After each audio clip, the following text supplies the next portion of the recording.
Welcome back, everyone. It's a new year, and that means it's time for my first ever ranking of a year's movies. So, this is the first part of my 3-part ranking of all the 2021 movies I saw. I saw 75 movies this year, or I guess last year. I'm going to split it into 3 parts. This will be the 25 worst movies of 2021. Doesn't mean they're all bad. I don't hate all these movies. Some of them are actually pretty mediocre, but because I'm splitting it up into 3 equal parts, one of the parts has to be the worst. And there are some pretty awful films on this list, or at least in my opinion awful. Little disclaimer before we start. There are 2 movies on here that I was considering not putting on, but I ended up doing it because I wanted to bring the number to an even 75 or an odd 75, a number that I could divide easily into 3 parts. And those are 2 movies that are kind of movies and kind of comedy specials. You can decide. I decided to include them. So let me know in the comments if you think I should have included them or not, but you'll see them sprinkled throughout the various parts of this list. So, without further ado, I'll get started. Coming in at number 75, dead last. In my opinion, the worst movie of the whole year. He's All That. Now, Addison Rae is already not my favorite person. So when I heard she was going to be starring in a Netflix movie, part of me thought, this might be so bad it's good. But it turns out that it's actually so bad that it loops around, that it's now funny that it's bad, but it's still horrible. So it's one of the worst movies I've ever watched in my entire life. That's not an overstatement. Just the writing is all over the place. I'm not even going to try to explain why it's bad. Just please don't watch it. It's almost like a robot wrote this script and pitched it to Netflix.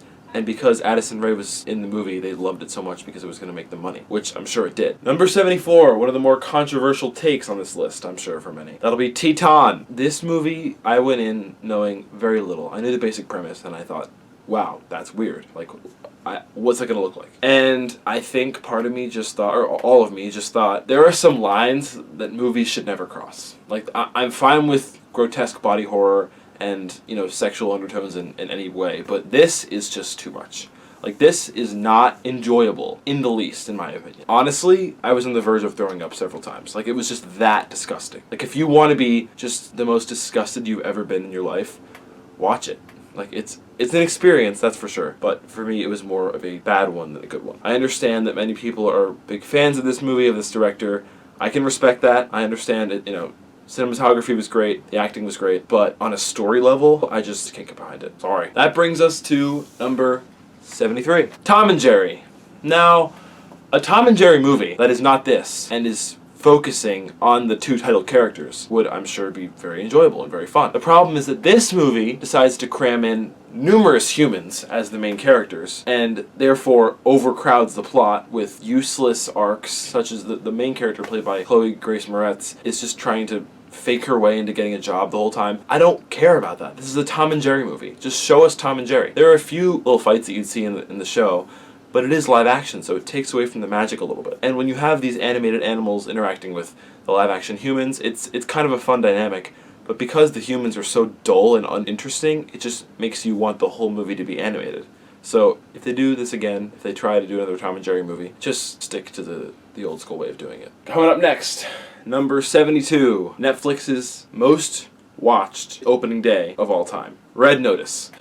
Now, I've been hearing things about this movie for a long time. I remember Gal Gadot posting a photo of her, The Rock, and Ryan Reynolds like almost 2 years back. Maybe it was about a year back. But still, I was like, oh, what is this movie?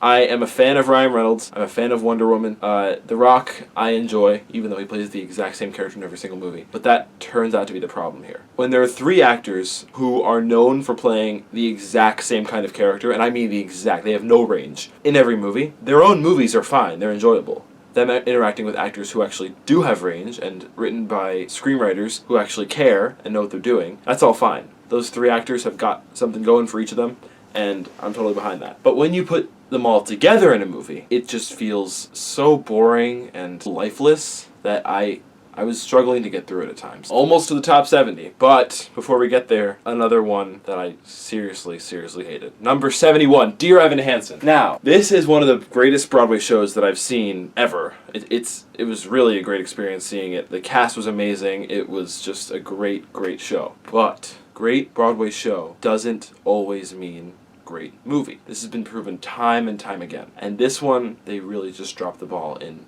so many places. First of all, Ben Platt did not need to be the one who's playing Evan. I get that it's his role from the play, but he's almost 30 years old. And whereas some actors who are 27, 28 are able to play high schoolers, Ben Platt does not in any world look anywhere close to 17 years old. So instead of just casting someone younger, the director decides not to upset the producer, who happens to be Ben Platt's dad, and casts him along with ounces and ounces of prosthetics and makeup and whatever was on his face. I mean, he looked like the Pillsbury Doughboy at the end of it. Like, I couldn't tell where his cheeks ended and where his neck began. It was a terrifying image to look at. And he's the main character, so I was looking at that image for over 2 hours. And the thing about the way it was made is that there are a lot of moments in the play where simultaneous things are happening, and you can see the actors on stage singing while there are images on the screen being projected, and that all works on Broadway.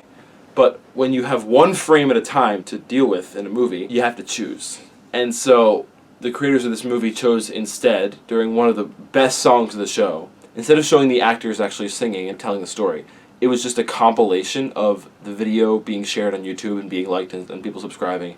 And at the end they just zoom out and it's just like a big layout of every single person's YouTube feed with Evan's speech on it. And it was just so underwhelming and so disappointing because they took such an impassioned and meaningful piece of art and just watered it down because of the cinematic requirements. Alright, coming in at number 70, The Unforgivable. So, Sandra Bullock has been out of the awards scene for a long time now, but this movie just falls flat. It's trying to be like this big Oscar-nominated drama that, you know, is always award season bait right at the end of the year. It came out like December 10th or something like that. And so it was very clear what they were trying to do. They had a pretty stacked cast. Viola Davis, John Bernthal, Vincent D'Onofrio, all people that I like in their own movies. But the story just didn't have enough substance to fill 2 hours. And that showed about every 10 minutes when they kept just going back and going back and going back to the same exact flashback. Sandra Bullock saying, oh, I'm not going to come out of the house and whatever, and making you think that she's, going to kill the cop. And the twist at the end was like, alright, you got me. But the story was just so uninteresting for the whole time, and I guess just so bland, that I didn't care about any of the characters. And I know I've heard people say that, like, oh, they were so unlikable, it was fun to hate them. I disagree. They were not likable or unlikable at all. They just kind of existed. I'm sure Sandra Bullock will come back and do something better in a few years, but for now, she's going to have to sit with this one. Okay, that brings us to number 69. Another possibly controversial take on my part. Eternals. Now, Eternals was a movie that I actually was anticipating for a while, for the months that were leading up to it. And, the cast was great. They were really hyping it up. Can I say this movie is really, really, really good? Nope. No, it's not. Stop clapping. Not a good movie. I didn't like Nomadland at all. Chloe Zhao's previous movie that won Best Picture. I thought it was slow, and I thought the plot was lacking any real sort of emotion.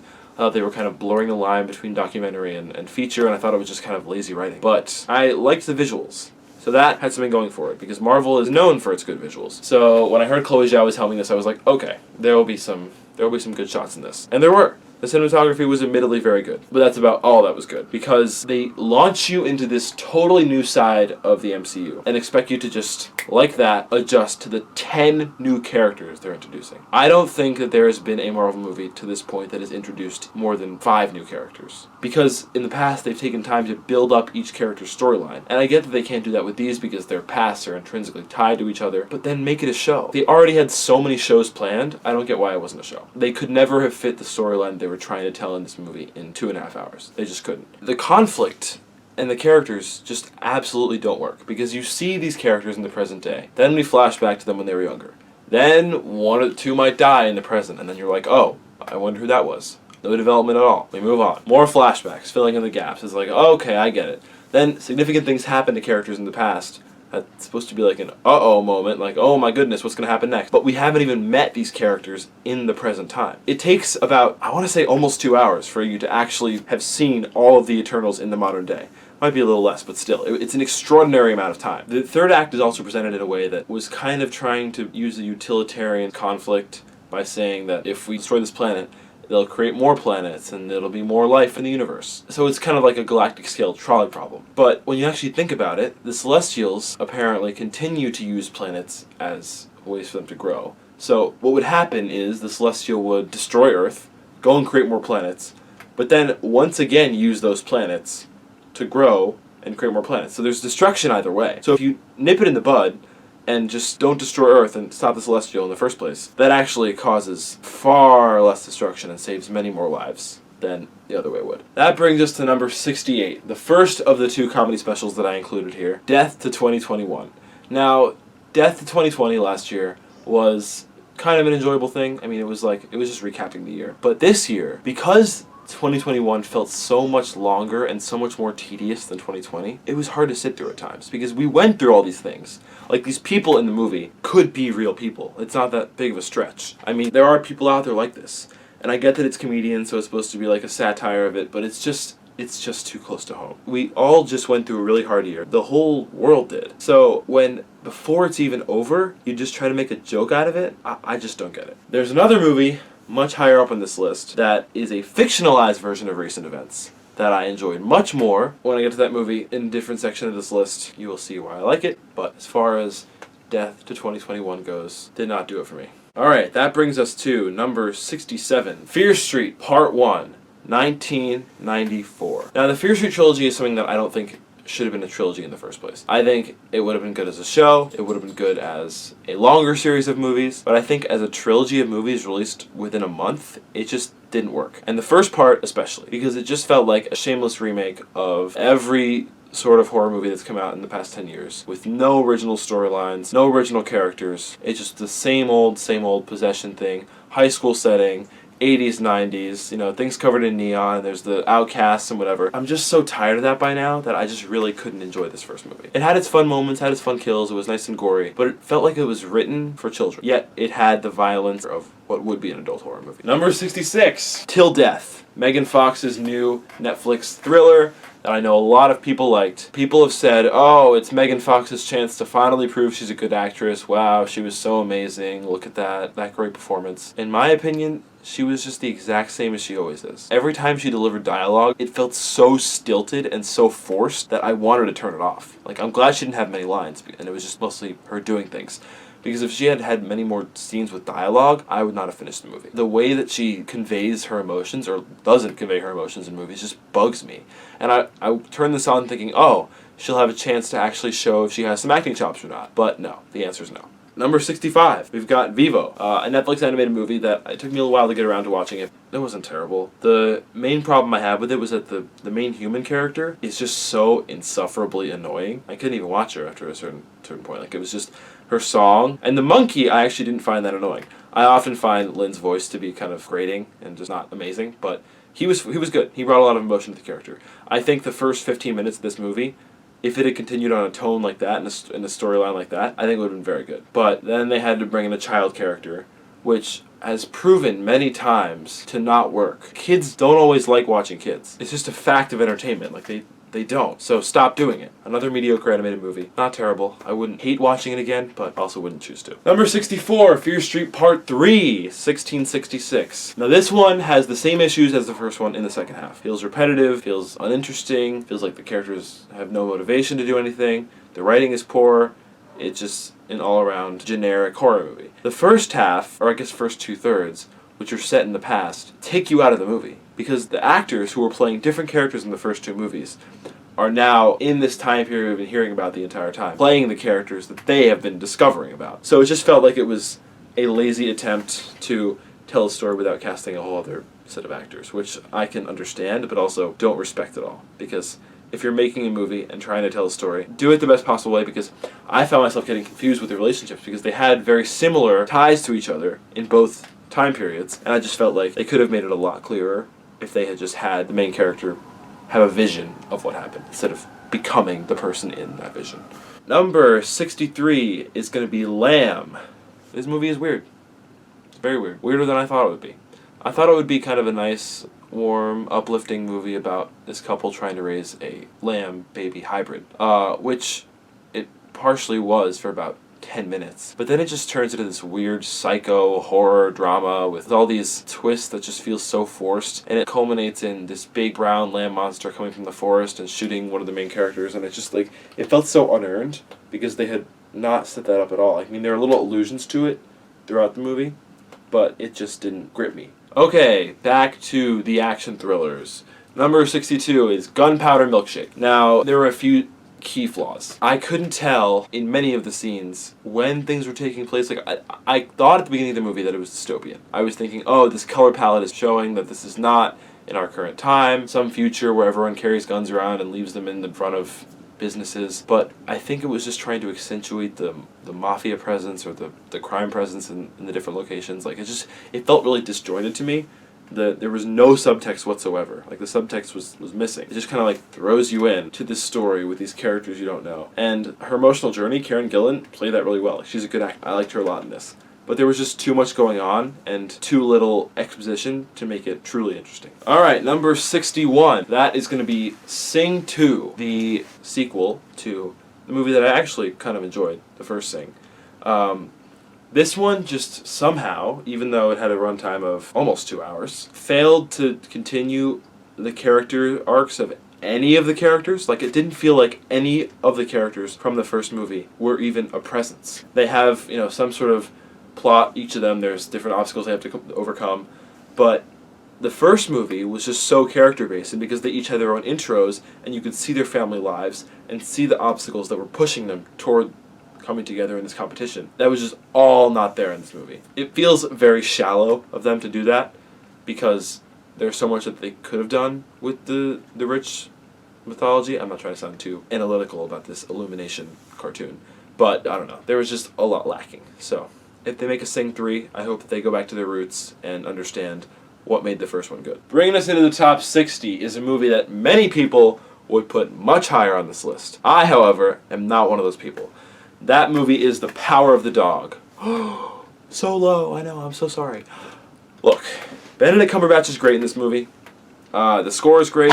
Cinematography is impressive. But for Jane Campion to have taken the break from filmmaking that she did, just to come back and make a movie this one-dimensional, in my opinion, feels really disappointing.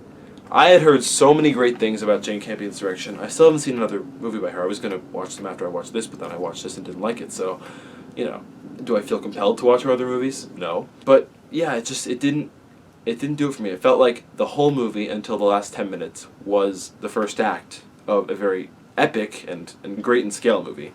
So I was expecting things to amp up for about an hour, but there were some scenes that just played, it felt like on a loop. Like, there were some character moments that just like happened over and over and over again, and I think they were trying to accentuate the dynamics between the characters, because those could have been really good if they hadn't repeated so many beats. But the whole middle part of the movie is just so dull and just nothing happens. Like, I get that there are movies that are supposed to be contemplative and just dramatic and just character-based, but those movies can still have a plot. This just felt so aimless. And the basics of storytelling are beginning, middle, end. That's just how it works. And, rising action, falling action. So for this movie to just totally fail on all those story points just felt really disappointing to me. Alright, number 59 is going to be Swan Song, Mahershala Ali's latest powerful performance. And that is the best part of this movie. He gives two great performances. It's one of those ones where it's a clone and he has to play two of himself. I found that dynamic really interesting. The one thing, though, is that they barely touched on it. It was mostly technology, mostly his family, a lot of flashbacks, a lot of unnecessary flashbacks that they could have just thrown in with some context or throwaway lines, but instead have to show in painstaking detail about every 10 minutes. So it just didn't feel like it had a clear trajectory. I mean, I knew what the end was going to be, but they didn't get there in the best way. I loved the scenes where he said goodbye to his wife and son. Those were really beautiful, really emotional. Great job by all the actors. If the whole movie had had the resonance of those scenes, I think I'd be giving this a much higher place in the list. Alright, that brings us to number 58, which is going to be Godzilla vs. Kong. Now, this is the first movie that I saw in theaters this year, because movies in New York didn't open until March. And I was beyond excited to watch this movie. I said, oh, the director said there's going to be a definitive winner. It's all over for either Kong or Godzilla. There's not going to be the stupid Batman vs. Superman ending where they team up to fight a bigger villain. Nope. One of them is going to win, and one of them is going to fall. And I was excited. But what happens? Godzilla beats Kong up. Kong's laying on the floor, dying, right? And the last 20 minutes are the two of them beating a big robot who is their common enemy, senseless. And I was just so disappointed because I was looking forward to a SmackDown where there was an actual definitive winner at the end of the movie. Instead, they just like shake hands or what do they do? High five, fist bump, I don't even know. And just walk off into the sunset. Like, that's just lazy. When you're pitching a versus movie, people want one of the characters that are fighting the other character to definitively have won. Alright, number 57. Another fun blockbuster, Jungle Cruise. Now, I actually found their chemistry, Emily Blunt and Dwayne Johnson, to be really fun in this movie. There were a lot of cool moments, there was some good scenery, some good backstory, some good narration. Overall, it was pretty enjoyable, pretty fun. The only problems I had with it were that it was fairly derivative of other Disney properties, and I feel like at this point Disney has supposedly mastered the craft of storytelling. And the fact that they can't just dig a little deeper in a movie like this is upsetting. Because it's fun, it has good characters, it has good action, good special effects, but when they start pulling out their old bag of tricks from all the movies they've made over the past several decades, it just doesn't come together. Although I will put it a few points higher because The Rock did become an actual rock. Bringing us back to Netflix, number 56, Bad Trip, which is an Eric Andre comedy movie in which all of the pranks and stunts filmed were in front of audiences that had no clue they were in a movie. So you see actual live reactions from people who are just living in the real world, while Eric Andre, Lil Ray Howery, and Tiffany Haddish are just going wild with the most ridiculous things. And I found this movie pretty funny. I mean, overall, it just felt like Borat with less inventive and raunchy characters. So, I mean, I like Eric Andre. I think he's a funny guy. I thought overall it was fine, but, you know, what can you really do that's that original with this concept besides find the most ridiculous stunts and most ridiculous pranks to play? Overall, not bad, but I could see something like this being a lot better. Number 55, we've got Good on Paper. So this is another comedy movie on Netflix. This director has worked on a lot of shows and stuff. She worked on Atypical, which is a show that I really like, and there was a lot of good stuff here. The acting is great, the story I thought was really cool. It was just kind of like your typical stand-up star has the movie where they play themselves but in a different, you know, world where they're not them, but they're a fictionalized version of themselves.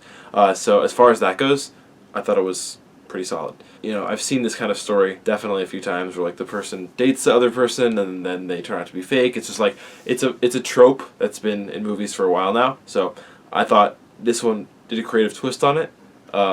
So not all bad. Because of the things that were already kind of hindering it from the start, I thought it did the best it could. That brings us to number 54, Penguin Bloom. So the acting here is phenomenal. Naomi Watts is great as always. Andrew Lincoln is pretty sure it's his first post-Walking Dead project. I've watched seasons 1 through 10 of The Walking Dead, and so I'm a big Andrew Lincoln fan, and they were a good duo in this movie. It starts off with a tragedy. The way the narrative was told in the beginning was a little iffy for me. I felt like if they had actually shown what had happened in real time instead of the daughter recounting it, I feel like it would have been a little bit more effective, but otherwise it's pretty inspirational. It's a true story, which means that, you know, it's not all that dramatic. They have to kind of like contrive drama and tension within the plot, which is always a little frustrating. Hit some of the right notes, but definitely could have gone a little bit farther to make itself more original. And that brings us to Army of the Dead. So this is Zack Snyder's first non-DC project in a decade. And he's going back to his roots, back to the zombies, and I thought it was a really fun time. The special effects were great considering it's Netflix. They're known for having some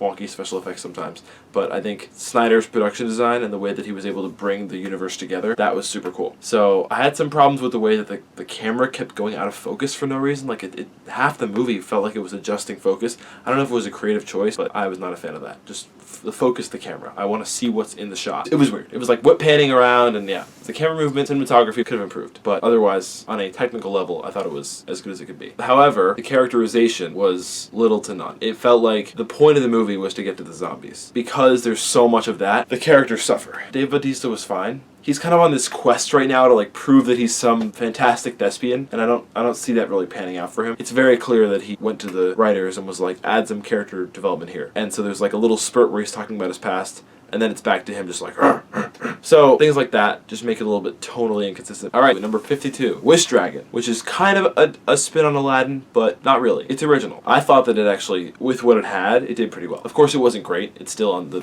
third part of my list, toward the top of what I'm calling the worst movies, but still, like, with the resources that it had, with the plot that it had, I think it was able to kind of craft these two very different but very dynamic characters. It was a creative twist on a classic story, and so not terrible, but could have been more creative. Alright, and the top spot for this bottom 25 movies list is a movie that I think gave us one of the best performances of the year. Number 51, Spencer. So this movie had a lot going on, but at the same time there was nothing going on. I felt kind of this urge to like try to invest myself further in the plot lines throughout the entire movie, because I've seen things like The Crown, and I've seen who Diana was as a person, or at least how she presented herself to the world. And of course I wasn't alive when she was alive, but there's much more of a range in how she acted in real life than there was in this movie. Of course, there are some times in her real life where she was just going off on people. Like, she was a very outspoken and popular person. This movie, because it took place in a single weekend, hyper-focused on her trauma,